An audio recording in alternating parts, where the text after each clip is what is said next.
America সহ পশ্চিমা বিশ্বকে পুরো আঙ্গুল দেখিয়ে প্রথমবারের মতো এআই পরিচালিত ক্ষেপণাস্ত্রের পরীক্ষামূলক উৎক্ষেপণ করল উত্তর কোরিয়া।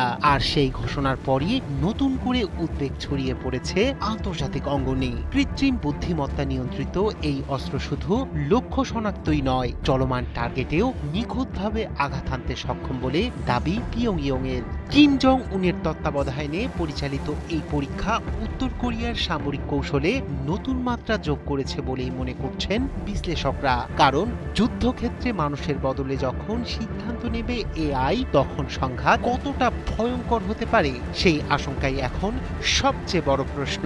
তবে এশিয়া জুড়ে বাড়ছে উত্তেজনা, আর বিশ্ব তাকিয়ে আছে উত্তর কোরিয়ার পরবর্তী পদক্ষেপের দিকে। উত্তর কোরিয়ার সামরিক সক্ষমতা নিয়ে নতুন করে উদ্বেগ তৈরি হয়েছে আন্তর্জাতিক অঙ্গনে। এবার প্রথমবারের মতো কৃত্রিম বুদ্ধিমত্তা বা এআই পরিচালিত ক্ষেপণাস্ত্রের সফল পরীক্ষামূলক উৎক্ষেপণের দাবি করেছে দেশটি।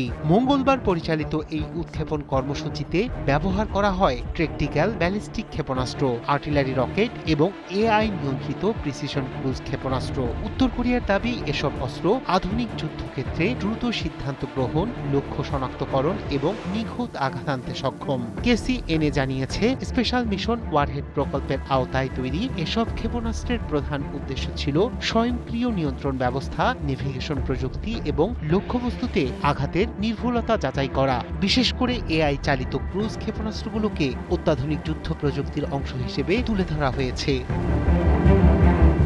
উত্তর কোরিয়ার দাবি অনুযায়ী নতুন এই এআই নিয়ন্ত্রিত ক্ষেপণাস্ত্র সর্বোচ্চ 100 কিলোমিটার দূরের লক্ষ্যবস্তুতে নিখুঁতভাবে আঘাত হানতে পারে। শুধু স্থির লক্ষ্য নয়, চলমান লক্ষ্যবস্তু শনাক্ত করার সক্ষমতা রয়েছে এতে। ক্ষেপণাস্ত্রে ব্যবহার করা হয়েছে উন্নত নেভিগেশন প্রযুক্তি ও স্বয়ংক্রিয় গাইডেন্স সিস্টেম, যা প্রতিরক্ষা ব্যবস্থাকে ফাঁকি দিতেও সক্ষম বলে দাবি করা হয়েছে।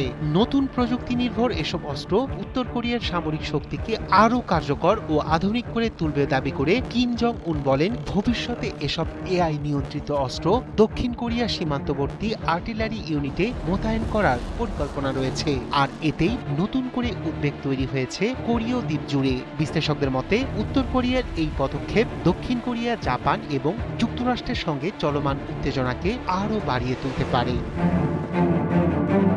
বিশেষজ্ঞদের মতে, ভবিষ্যতে যুদ্ধ প্রযুক্তিতে কৃত্রিম বুদ্ধিমত্তার ব্যবহার বাড়লে ক্ষেপণাস্ত্রের লক্ষ্য নির্ধারণ, গতিপথ পরিবর্তন এবং প্রতিরক্ষা ব্যবস্থা এড়িয়ে যাওয়ার সক্ষমতা আরও বাড়বে। ফলে যুদ্ধক্ষেত্রে মানুষের সরাসরি নিয়ন্ত্রণ কমে গিয়ে স্বয়ংক্রিয় অস্ত্র ব্যবহার ঝুঁকি বাড়তে পারে। এদিকে উত্তর কোরিয়ার সাম্প্রতিক এই ক্ষেপণাস্ত্র পরীক্ষা নিয়ে প্রতিক্রিয়া জানাতে দক্ষিণ কোরিয়ার সেনাবাহিনীর সঙ্গে যোগাযোগ করে আন্তর্জাতিক সংবাদ সংস্থা রয়টার্স। তবে তাৎক্ষণিকভাবে বিস্তারিত কোনো মন্তব্য করেনি সিউল। শুধু জানানো হয়েছে, পরিস্থিতি নিবিড়ভাবে পর্যবেক্ষণ করা হচ্ছে।